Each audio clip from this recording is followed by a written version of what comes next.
So, I'm here to share with you the story about my daughter Gali. First of all, our story takes place July 26, 2010.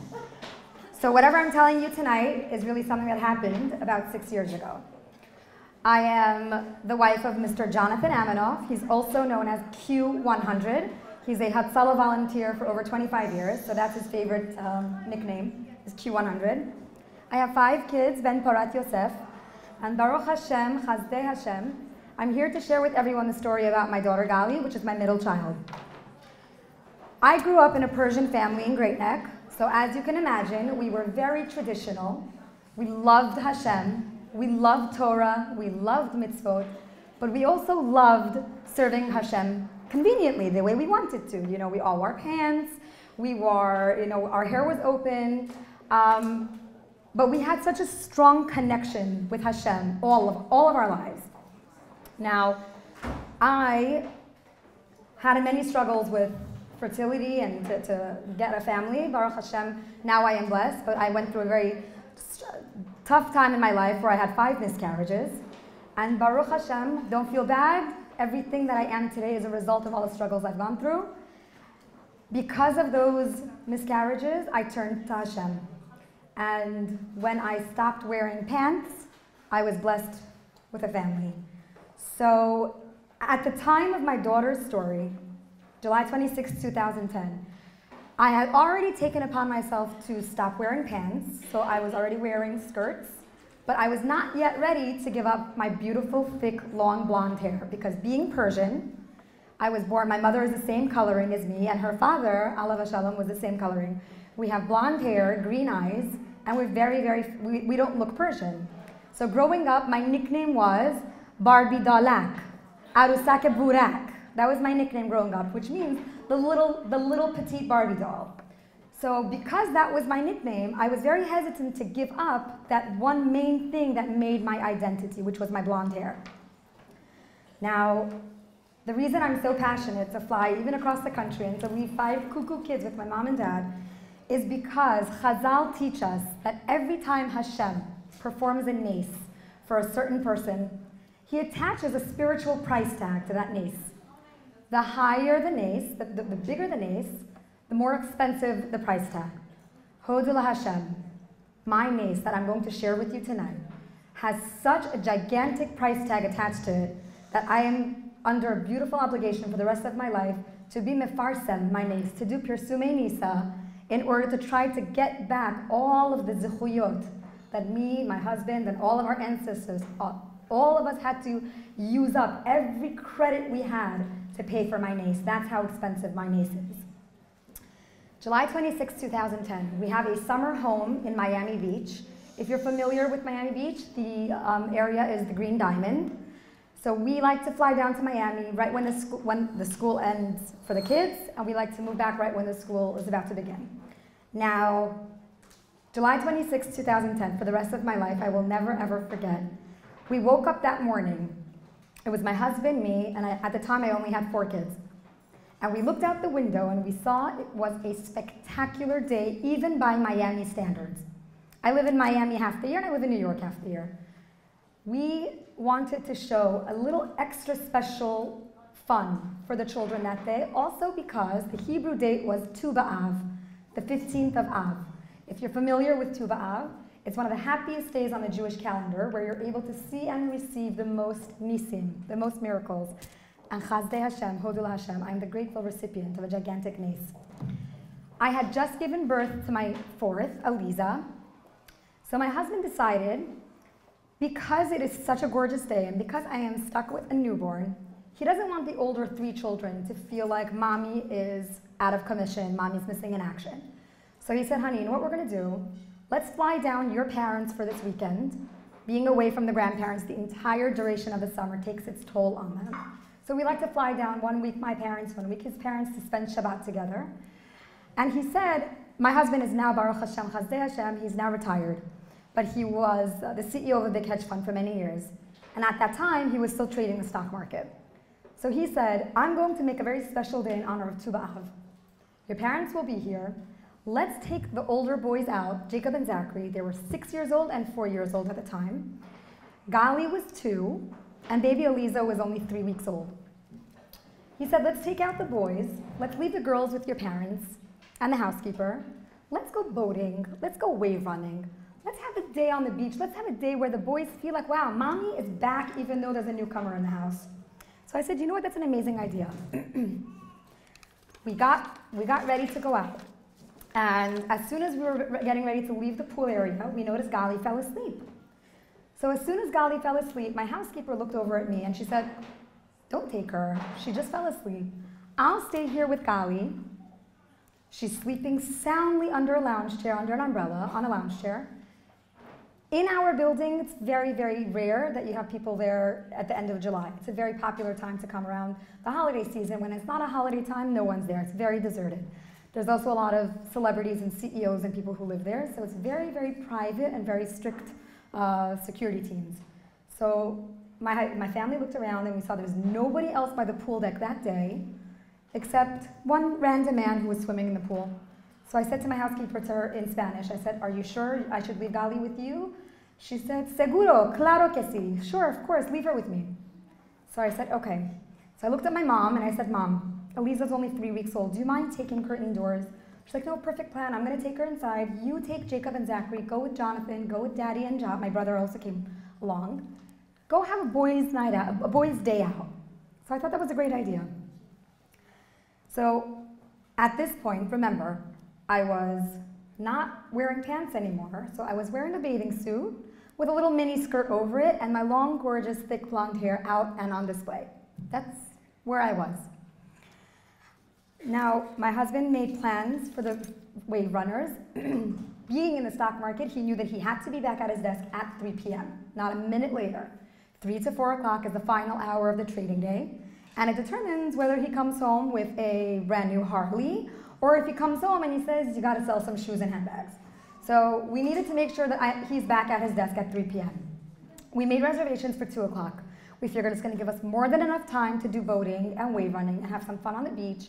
And by the time we come back to shore, Jonathan will go upstairs and trade while we have lunch. For reasons that I can now only describe to you as Yad Hashem, the hand of Hashem, little things kept happening to delay us. Little hiccups in our plans. You know the saying, man plans, God laughs? We had one of those afternoons.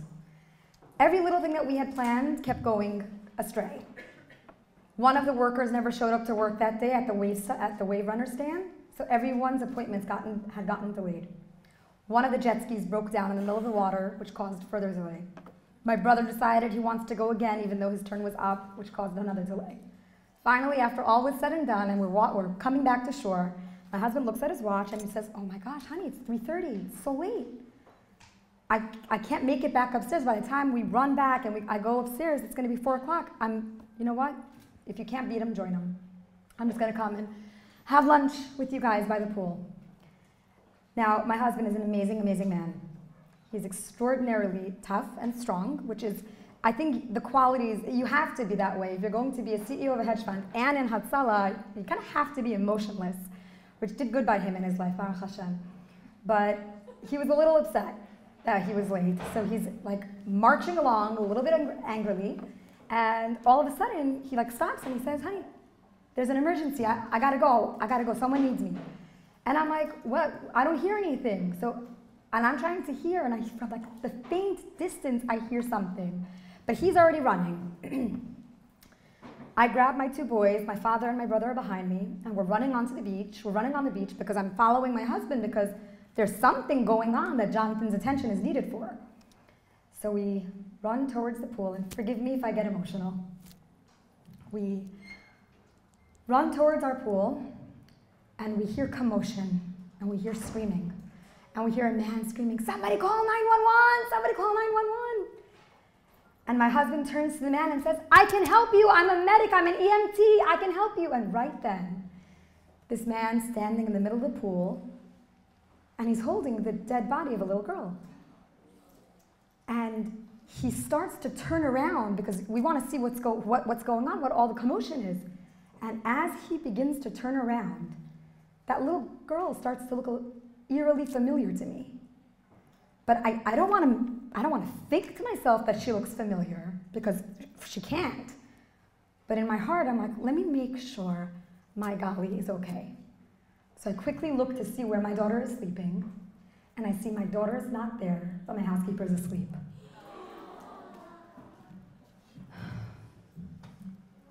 I can only describe the next few moments as Gehenna. If there is a very deep, deep, dark level of Gehenna, I was there. My children did not come easy to me. I really had to fight for them. And now, at this point, this man was holding the dead body of my child. Hashem had taken one of them back. And I'm standing there looking at this man, and I'm faced with my daughter, who is blue. And her eyes are open, and she's looking up at Shamayim, but she's gone. And her nails, for the rest of my life, I will not forget the way her nails looked. Her nails were purple. And I'm standing there, and I'm thinking to myself, have you ever had a dream where you're in a horrible nightmare, and in your dream, you know it's a nightmare, so you're forcing your body to come out of that dream, and then you do, and you wake up, and it's the best feeling in the world? I kept forcing myself out of this nightmare, and I wasn't waking up. It just kept going on. It was like a run-on sentence. And I looked at my daughter, and I see she's gone.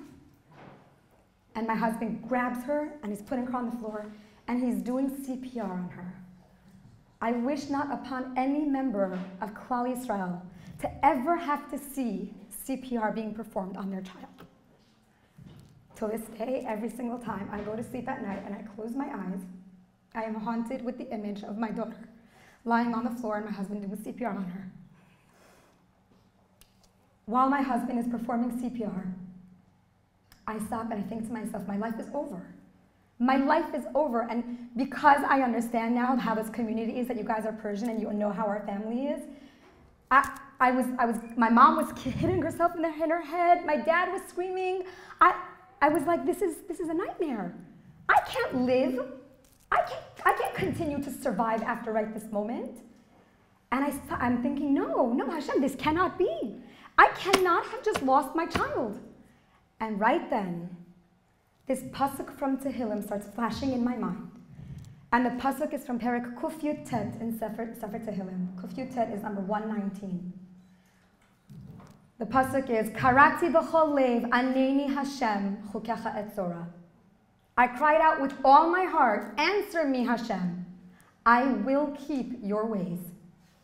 So I'm trying to think of what this pasuk means, and I can't, because I'm paralyzed. And my emotions are paralyzed, and I'm numb, and I'm blinded by this vision, and I don't know what to do.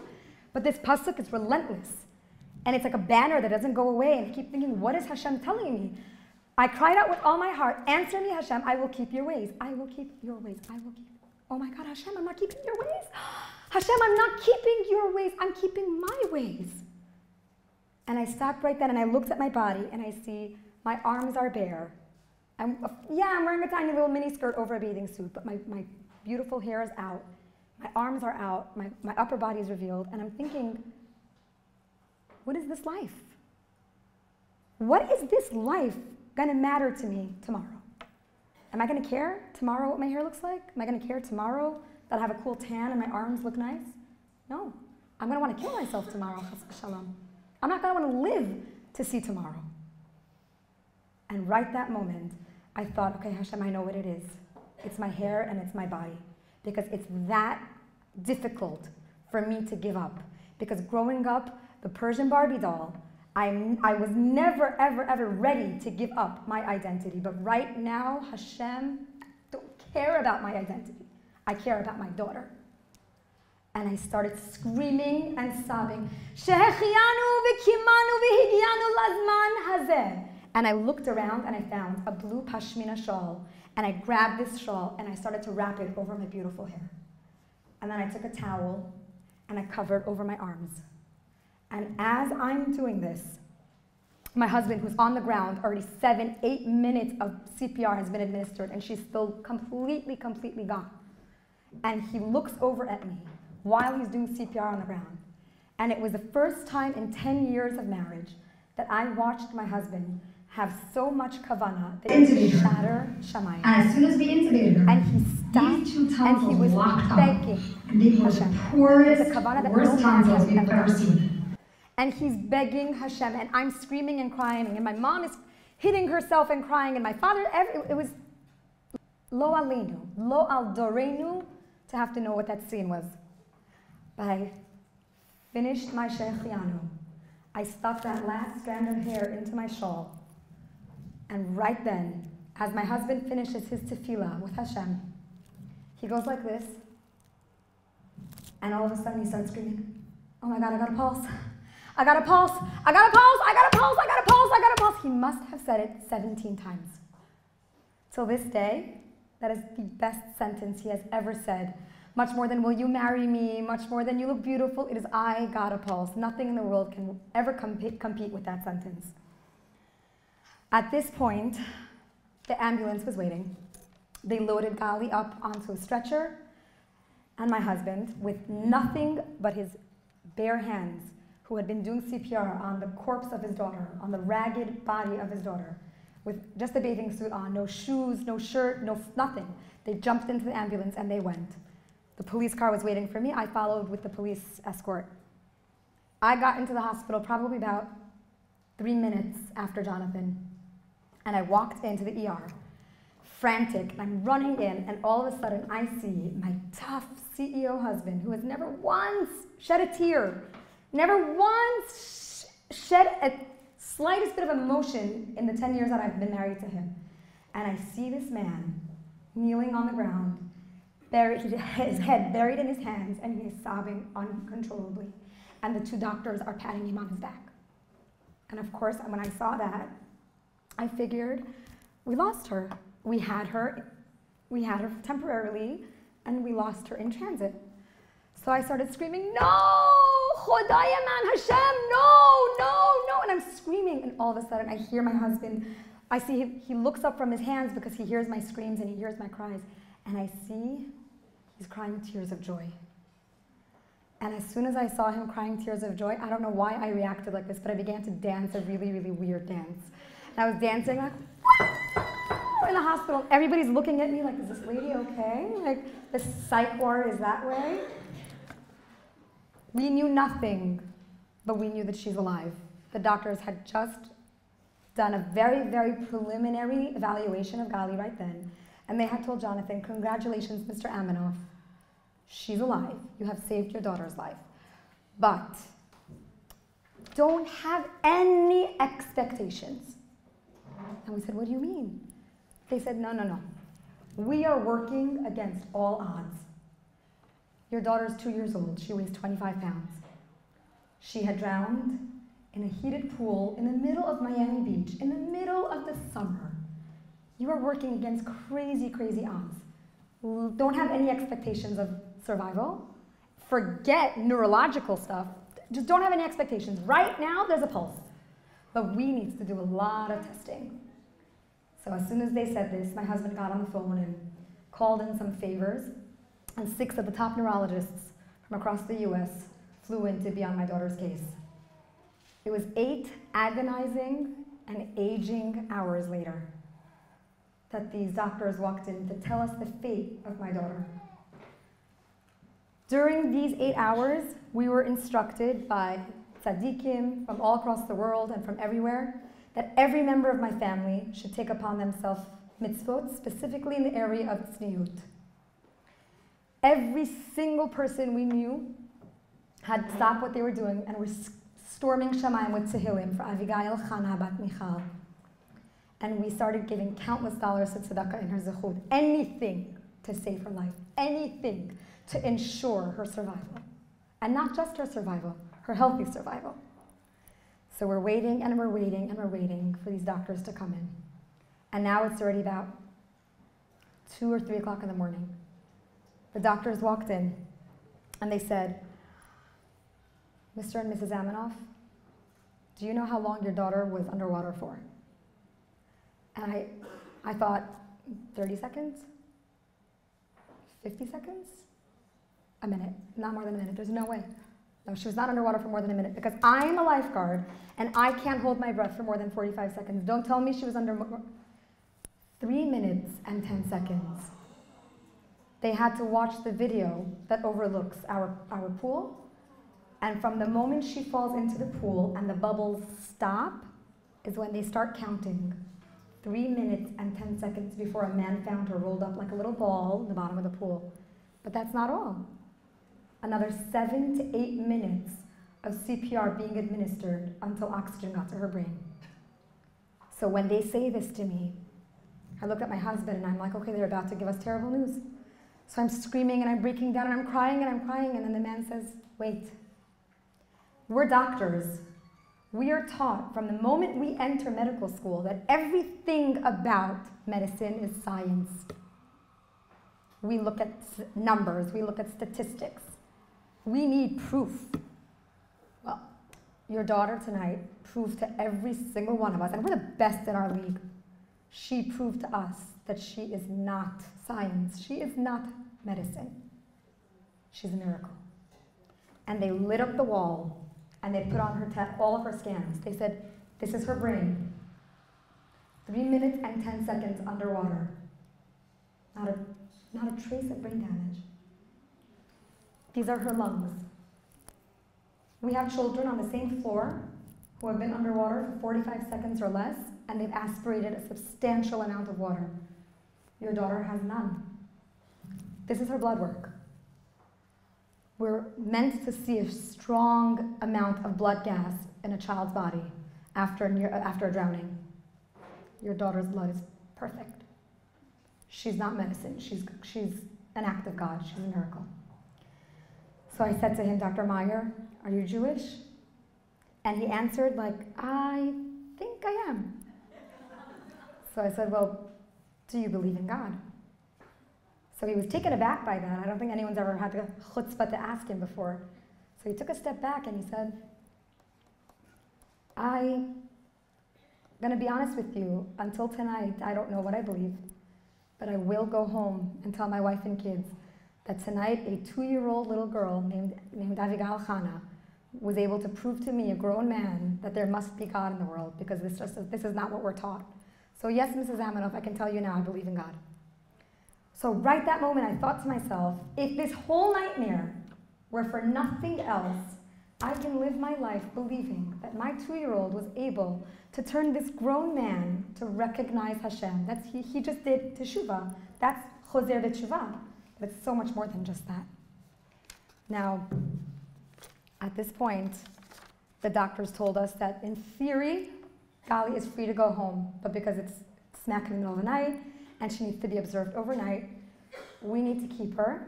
But, excuse me, as soon as the morning comes and she clears her rounds, technically, she's free to go home. So they all said goodbye to us. They had to, go back to where they were coming from. And they left the room, they left me and my husband alone to process everything. I'm looking at my husband with brand new eyes. I had never seen him before the way I was seeing him now, because how do you properly thank a man who saved your daughter? How do you say thank you to a man who brought her back from the dead? How do you approach him? So I'm looking at him and I'm thinking, I'm in a debt of gratitude for the rest of my life to this man. But at the same time, I'm about to tell him all the promises I took upon myself, and he's going to have to be okay with all of that. So I said to him, Jonathan, sweetie, I have a few things I have to tell you. He said, I have to tell you some things also.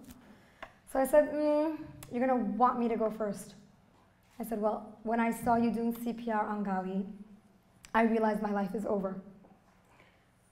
So I started making some promises to Hashem, and I want you to know that I will keep everything, bli nader, but I want you to be okay with it, because your bracha means a lot. So 1, I'm not wearing any more bathing suits. So I hope you're okay with that. 2, I can't shake hands or kissy your business partners or family members anymore, because now I'm shomer negia. 3, everything I own, all of my clothing, everything is being built up, sniut completely. I hope you're okay with that. 4, So you know that movie theater you've been in the process of building in our basement for the past few years? So that's actually not going to be allowed to be plugged into cable. That's him, by the way. That still hurts him.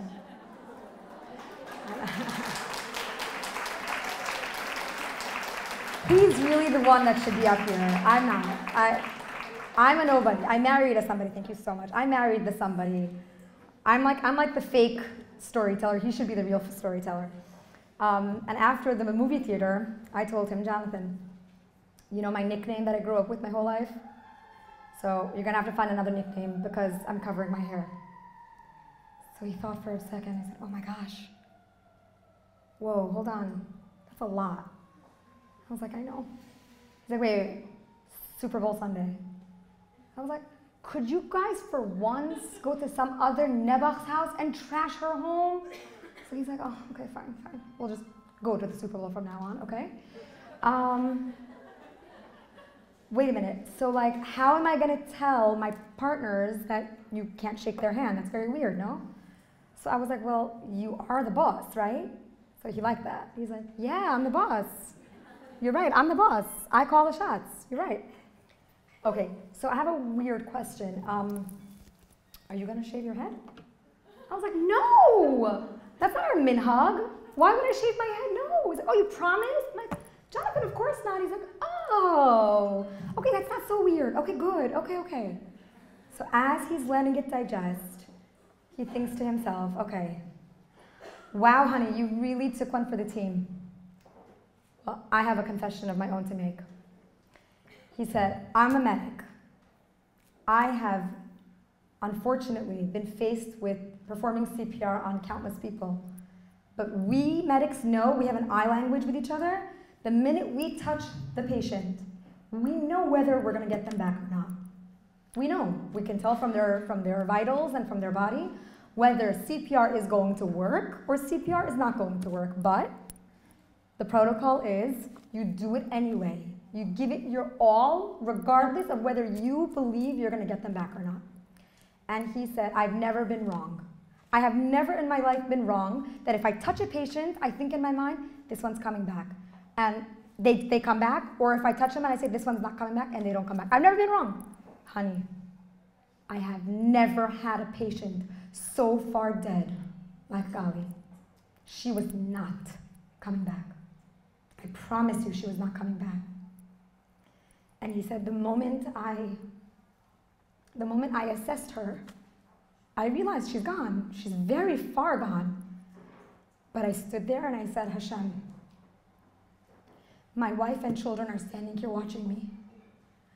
Please, you could fail me, but don't let me live with the guilt of Gali's bloodshed on my shoulders for the rest of my life. Don't let me fail them. Don't let me look like that failure husband, that failure father that couldn't save the day, that couldn't save the situation. So please, Hashem, just for my children and for my wife, don't fail me. And he said, I was doing CPR for show. It was totally for show. I promise you, she was not coming back. And I kept thinking, as I'm doing CPR, I'm thinking, I'm not getting anywhere. I'm not getting anywhere. She's not coming back. What am I doing? I look like a fool. This is not working. I know it's not working. And I was about to throw in the towel. I was about to give up. And all of a sudden, like a tornado, you run into the scene, and I see you looking for this blue shawl, and I see you doing what you're doing. I stopped right then. I said, Hashem, yes. Yes, Hashem, let my wife do what she wants, what she's about to do. I know what she wants to do. I know what she's been wanting to do for the past few years. But it was my fault that she wasn't covering her hair, because I kept saying, don't cover your hair. I love it, don't cover your hair. I want her to cover her hair right now because Hashem, my daughter is not coming back from my hands. My hands have a limit to how much they can do. But what she's about to take upon herself, that's limitless. So Hashem, not in my zechut, in her zechut, please give her back to us. And he said, right then I stopped and I said, Hashem, for 20 years, I gave you Hatzalah, and I volunteered, and I was so proud to do it. But I never, ever asked for anything in return. I'm cashing it all in. I'm cashing in every last schar I've accrued for 20 years of giving you Hatzalah, and I'm begging you now, please Hashem, if you give me my daughter back, I will promise you another 20 years for Hatzalah.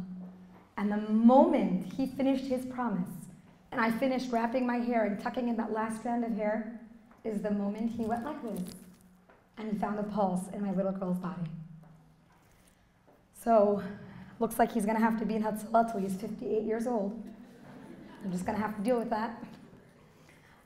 Now at this point, it was 3 o'clock in the morning, so I had to drive all the way back to Miami Beach because we were at Miami Children's Hospital, which is in Coral Gables. So I stayed on the phone with my husband. I said, Jonathan, promise me Gali's okay. He said, I promise she's fine. She's resting comfortably. The doctors went back. Everything's good. You relax.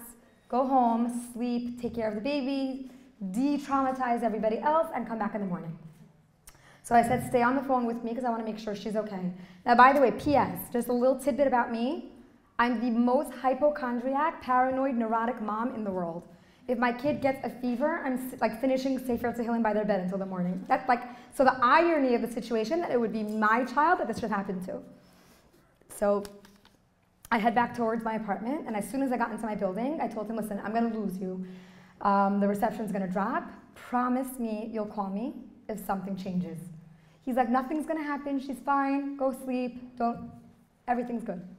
So I said, but you promise you'll call me if something happens, right? He's like, I promise, but she's fine. Good night. So I finally fall asleep with my cell phone under my pillow, and all of a sudden, my cell phone rings in the middle of the night, and I see it's Jonathan. And I know there's no reason, he's not calling me unless something bad just happened. So I picked up the phone, and I'm like, please tell me everything's okay. Oh my God, honey, are you okay? What happened? And I'm like, it's crazy. And he's like, hon, calm down, because I need you to calm me down, okay? And I'm like, what do you mean? Why do you need me to calm you down? What happened? He's like, all right, just hear me out, because I'm kind of losing it a little bit, okay? Gali's sitting up, and she asks the nurses to bring her some crayons, so we're coloring together. But I think there's something wrong with her brain, because I'm sitting next to her, and I say, Gali, reach for the red one. And then she takes the yellow one. And then I'm like, no, Gali, take the blue one. And then she takes the green one. Honey, it's her brain, isn't it? Jonathan Aminoff, she is 2 years old. She doesn't know her colors yet. It just goes to show how involved he is with the children. Amazing man, amazing provider. Chinuch department, not so much. Gali fell into the pool on a Monday. Gali was released from the hospital on a Tuesday. Gali was back in the pool on a Wednesday. Gali's mommy needed severe therapy and couldn't see a pool for a very long time. A few days after we came back, the building management threw her a very fancy and lavish welcome home party, AKA, please don't sue us. And at her welcome home party, which by the way, the theme was The Little Mermaid. I thought it was terribly insensitive. They thought it was awesomely brilliant. Go figure. The man who found her rolled up in a little ball at the bottom of the pool approached us. And he said to us, Mr. and Mrs. Aminoff, my name is Richard Mariansky. And right away, my husband jumped on him. They hugged, it was tears and everything. And he said, I need to tell you guys that your daughter is really a miracle.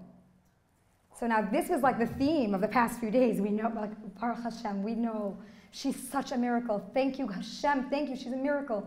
No. Guys, she's really a miracle. Like, you don't understand. So we realized that he has a version of a story. So he begins to relate to us his version.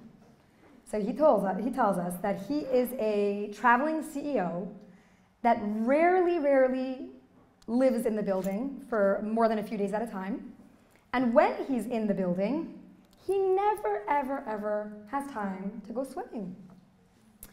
He's a fitness buff though, so he likes to play tennis and to go to the gym. So that morning, for some reason, his meeting got delayed. Very weird. And when his meeting got delayed, he decided that he's going to try to get a workout in for the day to utilize the extra time that just freed up for him. But for some reason, he didn't feel like going to the gym like he normally does. For some reason, that day, he looked out the window and saw not a single person in the pool, and he decided he's going to go swim laps in the deep end of the pool. But a few days prior, Richard was playing tennis, and he pulled like a tendon or ligament in his leg. And it was hard for him to climb out of the deep ladder that's against the deep wall of the pool. So when Richard finished doing laps in the deep end of the pool, and he attempted to climb out of that ladder, he remembered what happened during tennis, and he said, you know what? It's not worth it to continue to climb out of the ladder. Let me play it safe. Let me walk towards the shallow end and take the steps so that it's less damage on my leg. But Hashem didn't make him walk straight from one angle. For example, let's say he finished swimming over here. He didn't walk from here to here. Hashem made Richard walk diagonally across the pool, which is where he found Gali in a little ball in the bottom. And when he picked her up, he realized it's a child.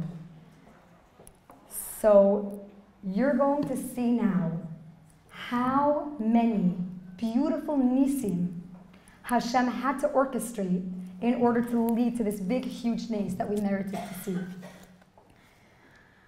We moved back to New York a few weeks later, and then a little while after that, we had a big seudat hoda'ah. Again, my husband called in some favors from tzaddikim, and we had 7 tzaddikim fly in from all around to be at her seudat hoda'ah. At her seudah, little Miss Gali comes over, and she's wearing a puffy gown and a tiara and a magic wand, of course she is. And the head of the Beis Din, Rav Eliyahu ben Chaim, says to her, Gali, Chishod, what happened to you? Ma kara lach? So all of a sudden I looked at him, I'm like, Mechila, kavod harav, she's not going to remember, she was unconscious. So they looked at me and they, like the Rebbeim all like giggled. They're like, no, she knows. So I kept thinking, what do you mean she knows? She was unconscious. So all of a sudden Gali begins to speak. And she says, Gali, wake up. Gali see yellow bucket in the pool.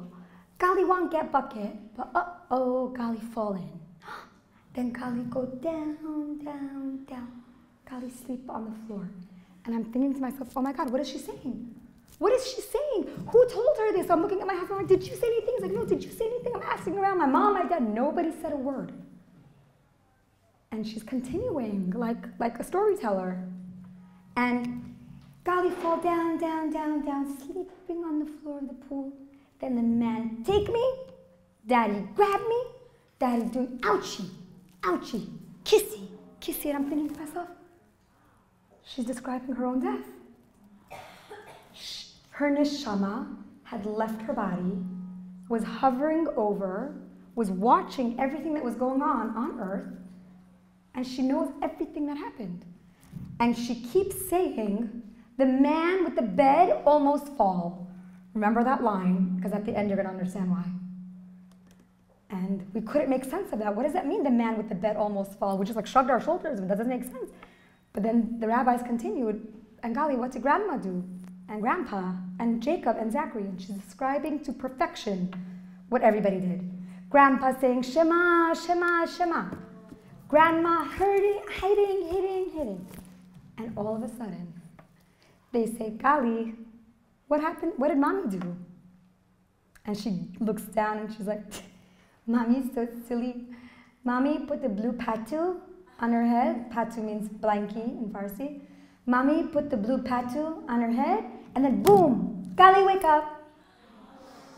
So this noise that you all made, the 7 tzaddikim made that same sound. Because it was right then that they understood that her survival, her revival, came from me covering my hair. So, right then they said, At mevina? Do you understand what happened? And I couldn't because I was so distraught. And I said, no, someone make sense of it for me. And they said, your daughter is describing to you her death, and then she's describing to you at what point Hashem decided to send her back. Because that boom sound that she just described, that's actually a Kabbalistic sound that is made when a neshama is pushed back into a body. So it was your hair and it was your body. Well, you can't let your story end here. You have to do something about it. What are you going to do? So I'm standing there like, I'm a mommy of 5. Like I brunch, I host, I gala hop. Like what do you want me to do? I'm talentless. I shop. Yes, it's a talent. It's a necessary talent for survival. So, it's so nice when you're here when I give speeches, sweetheart. So, I said to them, I don't work. What should I do? So they said, does anybody in Great Neck sell shaitels? And I was like, hold on. Have you seen our town? No, nobody here sells shaitels. So they said, okay, bechavod, you start. So I was like, no, I'm good. And they said, no, you had your Yeshua by giving up your hair. So you need to let everybody else recognize that. And because for you, Baruch Hashem, it's for a different purpose than to pay your bills, why don't you make it an affordable business? So that is why we started something called Gali's Couture Wigs, which is what I have on. Yay. And Baruch Hashem, we're on Instagram. You could always see Gali's pictures, and I keep the family on, posted all the time. You could find us and see our story there. But that became, for me, the avenue through which I tell forward my story. Because for 10 years, I was a shop-at-home mom. Is that okay to say? Shop-at-home mom? And then I finally, Baruch Hashem, started doing something purposeful with my time. So my husband is very, very happy. Now, behind the scenes of all of the nisim, one, let's review how many nisim Hashem implemented for me to have that ending. The jet ski stand, the fact that one worker didn't show up to work that day, that caused the delays that led to Jonathan being at the pool at 3:31 p.m. The fact that one jet ski had to break down in order for it to cause a delay for my husband to be there. The fact that Richard Mariansky's meeting got delayed. The fact that he pulled a tendon. The fact that he decided to swim instead of go to the gym.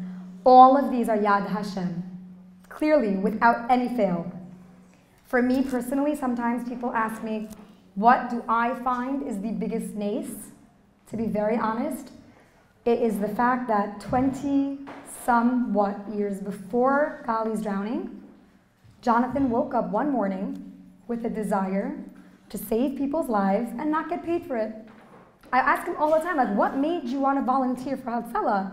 Because it was all that training that he had by being a paramedic for all those years that he knew what to do for his own daughter 20 years later.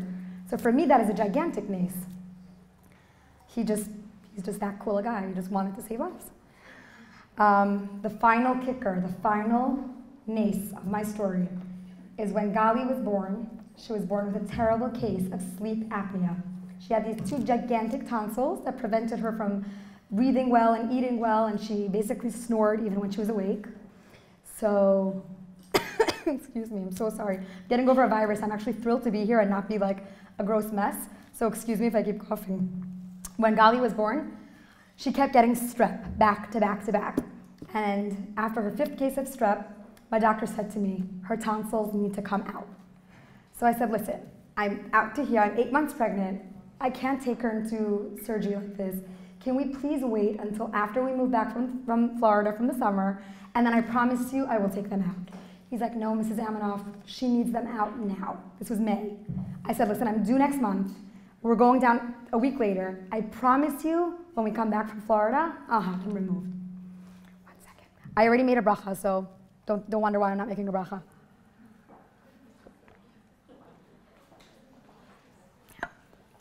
So he said, if you promise you're going to take it out, it's going to be okay.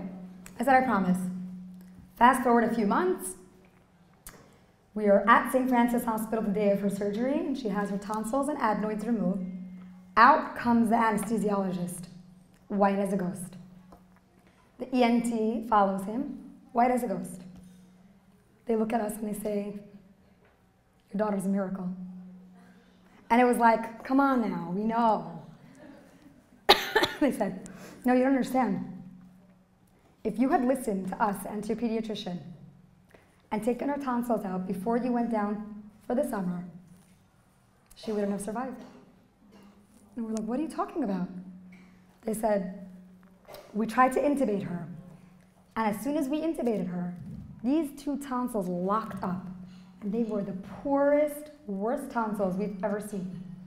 And as soon as these 2 tonsils locked up, they prevented any air or any water from going down or coming up. But that's not all. As soon as these lock up and we see what's happening in her body, the nurses all alert us to the, honey, what is it, the pulse oximeter? What is it called? The pulse oximeter. It's a machine that controls the pulse, the oxygen levels. And he says, the nurses all start freaking out. Look at the machine, look at the machine. And we look at the machine and we see her oxygen levels are not dropping. They're not dropping, which is impossible because if her tonsils are being locked up, we're supposed to see a strong drop in oxygen. Hers isn't dropping, which means she was born with perfectly imperfect tonsils because God knew what was going to happen 2 years later, because she needed these 2 years with these terrible tonsils to train her body to survive on very low levels of oxygen. If she had taken her tonsils out before Miami, within 24 hours, she would revert back to a normal breathing child requiring 99 to 100% of oxygen to survive. And there is no way, scientifically, that she would survive. And that was the final chapter in my book of Nisim from Gali. Now, I have a motto. I kind of want everyone here to absorb this motto because every single person you see in this room has a struggle. No one lives a perfect life. No one lives a type of life where they have no nisyonot, no struggles, no troubles. Everybody has something. But what does Hashem want from us? Hashem tells us something, and I want you all to remember this. Hashem says, Pitchu li petach kechudo shel machat, ve'ani eftach lachem petach kepitcho shel ulam. It's a promise that Hashem makes us. He says, open up for me an opening that's the size of an eye of a needle, and I will return to you the gates that lead to the biggest simcha hall you've ever seen. But why are we so comfortable serving Hashem on our terms? Why was I so comfortable for 10 years serving Hashem on my terms? Why couldn't I give Hashem a chudo shel machat until it was almost too late that Hashem came and was demanding it? So I feel like if everybody here tonight hears the story and recognizes this and says, instead of waiting for Hashem to chas v'shalom come and demand something from you, appease Hashem. Give him something beforehand. And I know Rebbe Tzemach has such a beautiful evening plan for everybody that in front of you all, you will see a piece of paper that has a little mitzvah on it. It says, my mitzvah, and it has your name. And if everybody here tonight can give a chudo shel machat to Hashem and say, Hashem, I will give you this mitzvah. It doesn't have to be something monumental. It doesn't have to be something crazy difficult. It just has to be something to show Hashem, I recognize that you run the world. No one else runs the world. And I recognize that everything you do is latova. But I want to give you this mitzvah to hopefully appease you and to let blessings come. So everyone can fill out a little personal mitzvah that they want to either take upon themselves or improve on. And be'ezrat Hashem, as a result of that, you will be shooing away a lot of the gezerot and a lot of the harsh decrees that could have been on top of you. It took me 10 years to wake up and to get with the program. And I wish everybody here to heed Hashem's wake-up calls right when you hear them. Don't let Hashem come knocking on your door like he did for me. So we have a saying, Hashem doesn't want you to stress, he wants you to stretch. So hopefully tonight everybody here will be doing their stretching. And be'ezrat Hashem, as a result of that, we're all going to merit to see Mashiach and Techiyat HaMeitim with the ultimate Geula b'mhera b'yameinu amen. Okay, yeah, you want to hold it and I'll describe it? Oh, sure. Oh, yeah. Okay, the man on the bed almost falls, okay? Remember that? Thank you. A few months after Gali's story, my husband Jonathan was honored by Hatzalah at their annual dinner. And what the men did for him was a very, very emotional night. They gave him a standing ovation for 3 minutes and 10 seconds. I get emotional every time I say that, So when they gave him a standing ovation for 3 minutes and 10 seconds, they actually asked me to leave the room because I had told them that I don't want to see the video of her drowning. I have never seen the video, and bli neder le'olam va'ed, I never will. I lived through it once, I don't need to see that again. But my husband watches the video, the Gedolim saw it, and Hatzalah saw it. So they asked me to leave the room, and they played the video to kind of like cheer on and thank the Hatzalah members for what they do. Like it's such an amazing service that they do to the community, and they should be proud of themselves. So what happened was, during this whole thing, it's like total silence in the room because there's no noise on the video. And all of a sudden, I hear like, I hear like gasping. And then my husband runs out and he says to me, now I get it. Now I know what she kept saying at her seudah. That man with the bed almost fall. And I was like, what does that mean? He said one of the guy was holding the stretcher, the top paramedic, on the top of the staircase that was holding the stretcher. As he was running down the stairs, he tripped over his own leg. He dropped his side of the stretcher, and then he picked it up and he continued running. She was so cognizant and aware of everything that was going on earth that she even picked up on this one little thing. So Kal V'chomer, when she's describing at what point Hashem allowed her to come back here. It's crazy. Okay? So I'm going to show you guys just a visual of the pool. Richard Mariansky was doing laps over here. When he finished, he tried climbing out of that ladder. He couldn't because of his leg. Hashem didn't let him walk from there to there. Hashem made him walk like this, which is where Gali had fallen in, which is crazy. Oh, you want to hold it up higher? Okay. Oh wait, there's a few really emotional pictures here that I... Hold on. Okay, this is Jonathan and Gali going in for one of her scans.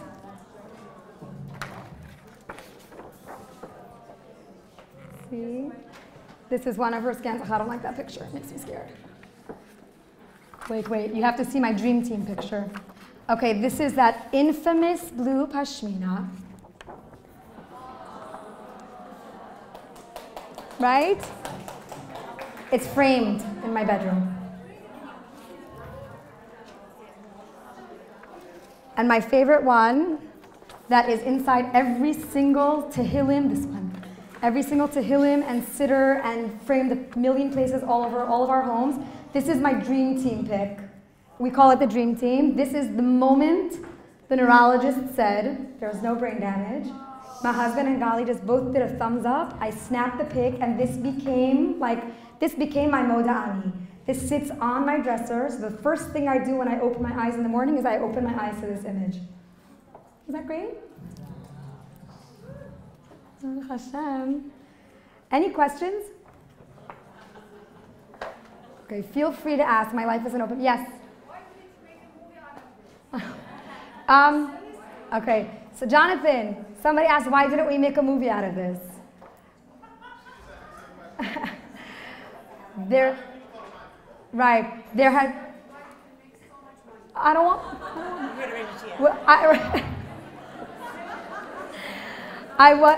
My mission is to let women know that Hashem is Kol Yachol. There is nothing too hopeless a situation in this. I tell people, no matter what your situation is in life, Hashem can reverse it.